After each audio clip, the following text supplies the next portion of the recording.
Hello class, how's everybody doing today? Okay. Okay.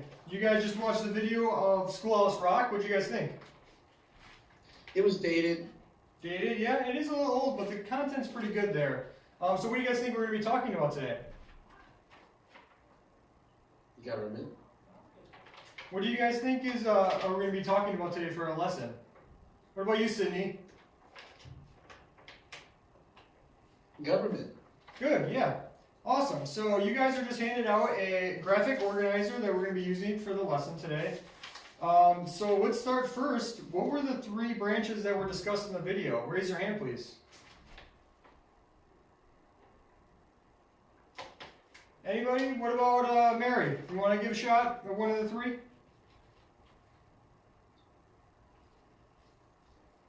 Yes, sure. Do you want me to name all of them? One's fine.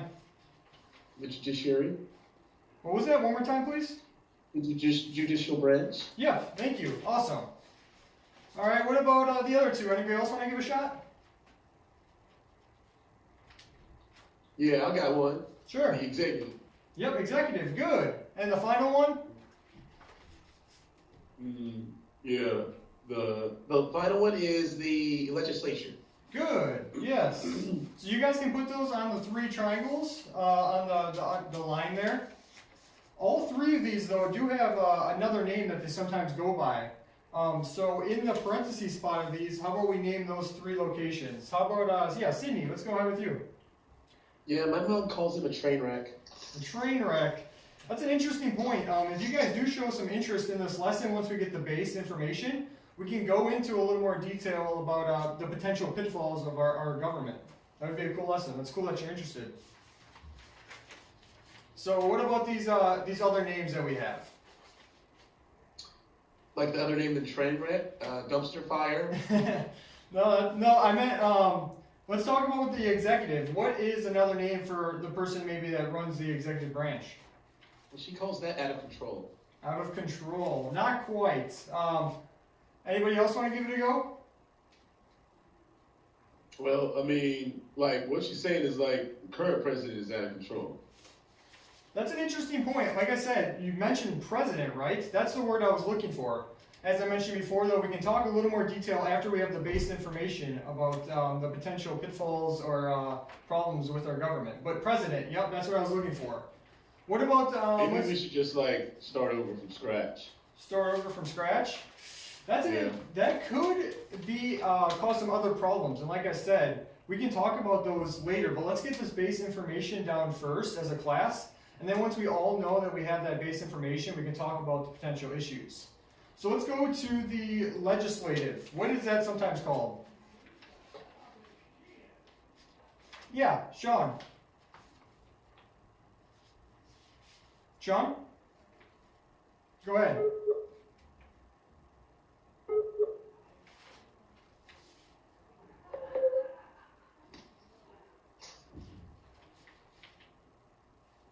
Did you say something? I think it... Oh, I'm sorry, go ahead.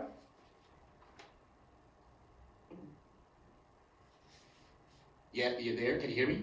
Yep, I can hear you now.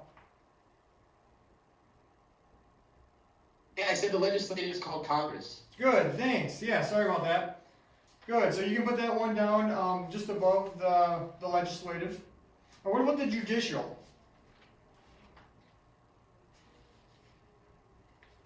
Does anybody want to give it a go? Yeah. What about you, Ed? Oh, sorry. Go ahead. Yeah. The judicial's also got the Supreme Court.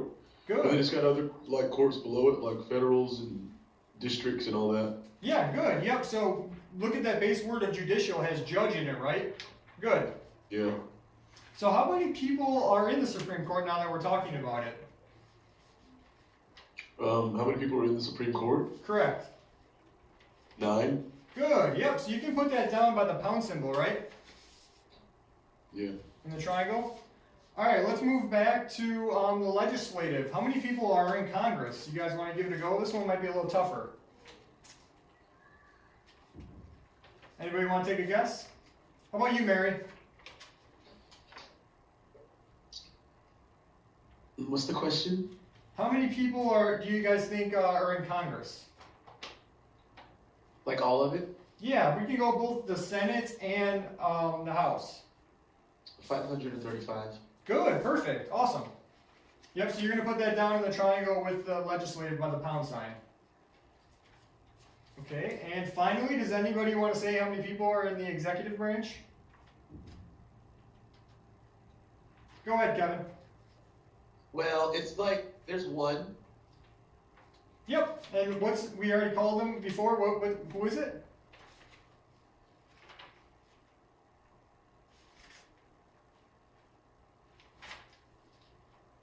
Is it the president? This one. Right, the president. Yeah, but he's also got a sidekick. The vice president, right? Yeah. Good. Yeah, we'll talk about those. He like does nothing. He does not quite do anything. He has different responsibilities as the president, but we'll talk about that once we go into a little more detail. So let's stay on the executive branch. What? Sorry, go ahead. Like, call, say speeches, and walk behind the president. Not quite. He's got a few other responsibilities, some that are connected to the House and the Senate. So we'll talk about those, but let's get to first talk about the president, right? What does the president do? The president? Yep. What does he do? Yes. He does whatever he wants to do. He's above the law. Not quite. Does anybody else want to give it a go? My mom said that the president is acting above the law, and no one is stopping him. That actually brings a good point. So the video touches on it a little bit as well. But these three branches are meant to balance each other out, right? So those are called checks and balances. So there's... Yeah, but they don't really check anyone. They just, if a president gets in trouble, either he wiggles out of it, or they do like they did with that other guy. And they just like, what is it they do whenever they like absolve you or say like you're not guilty anymore? Those are interesting points, but first let's get this baseline information down before we can talk about those. Because theoretically, these checks and balances are supposed to work, and I do agree that sometimes they might seem like they don't. But once we know what those checks and balances are, we can talk about the potential issues. Sound good? Yeah, but they don't work. I just don't agree. I don't think they work.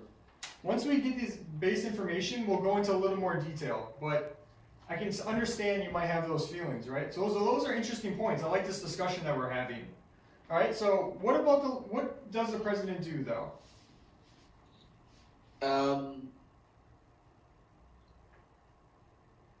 Sure, go ahead, Sean. Yeah. So the president does many things. He's supposed to be, first off, the representative of the United States, since he's voted on in the Electoral College.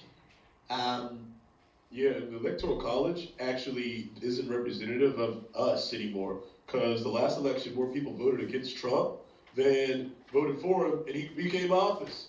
It's like so backwards. I love this discussion you're having, because you are correct about that fact with President Trump. But we'll talk a little bit more about the Electoral College and what it represents and what it's meant to do in later lessons. But let's first get this base information down. It's like it's rigged. It's like, you know what I mean? It's not even fair. I can Billions understand. more people voted, and like the guy that nobody wants is in office destroying stuff. I can understand why you might think that, but we'll talk about that a little more later. These are great points you guys are bringing up, though. I really like that you guys are very interested in the topics. So let's move on to the judicial branch. What are their responsibilities? Mary, you want to give it a go? Yes, the judiciary, they're supposed to be umpire and call out if a law is being used correctly or illegally or incorrectly. And they're supposed to be non-biased for any party, but that's never been true in the United States. It's always been biased. Right, so let's first focus on that first part that you said. They're meant to check if the laws that are passed by the legislative, which we'll talk about in a second, are good to go, constitutional, right? Most of what they do focuses on the Constitution. You did mention that it's never been unbiased, right? That's a very interesting point, because I think that we all have our own biases, right? But it's up to the Supreme Court to always put their bias behind them and kind of focus on the topic Yeah. at hand. But some biases are for a group, and by being for a group, they're against every other group. That's American history. That's an interesting point, and I do agree that there's some cases that might look to the case. But let's get this baseline. Let's move on to the legislative branch, and then we'll talk about those potential pitfalls in another lesson, all right? So legislative, what are their jobs? They're supposed to like make the laws and get together and like, you know. No, that's a great point. Yep, they meant to pass the laws, both the Senate and the House. Good. So you can write that down in your graphic organizer. Do you have something to say, Kevin? No, that's it. But I agree with like what Mary was saying. Like, you know, the laws of the United States, they have been biased. I mean, that's just a fact. We can just say it. I mean, you definitely can support that opinion if you'd like. I do love this discussion we're having. It's been really No, I don't good. think it's an opinion. I mean, it's a fact. You know. I mean, we said in what is it They said all men are created equal, and then they had slavery. Yep. No, that's a great analysis. I mean, literally, it was like the country's like been biased from the beginning. Sure. No, I really like how you're taking that stance. I'm going to plan a lesson for the future that we can go and take a look at this stuff with maybe some primary resources to back your guys' argument up. That's really cool that you guys are thinking deeper about this and seeing those potential issues, right? Good. So do you guys have all the graphic organizer filled out? Yep. Good. So we talked about the checks and balances, right? And you guys seem to think that those might not always work. But in theory, what are some checks and balances that it talks about in the video that might help out? For example, what can the president do for a bill? He can. Oh, you're not asking me. You're asking everybody, aren't you? Yeah, go ahead. Well, he can veto it. Yeah, exactly. Good. That's just one of those checks that some people can do, right? Yep. Good. So what about, let's go to the Supreme Court. What can they do? Well, I don't know. How about you give it a guess? Do you want her to guess, or you want somebody else? Sydney, go ahead. Supreme Court's supposed to like be unbiased. Right. So we talked about earlier, what is something they look at a lot? The Constitution, right? Yeah. Good. So do you think it has anything to do with that? Maybe, what if they see something, a law that's being passed potentially, that doesn't align with what the Constitution says?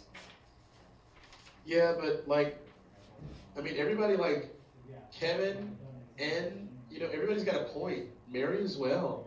It has been biased. I mean, women couldn't even vote until like 100 years ago. Sure. Yeah, that's a great point. And as you mentioned, we've seen this evolution in history, right? But what I was looking for is that they can term something unconstitutional. Okay, and stop simulation.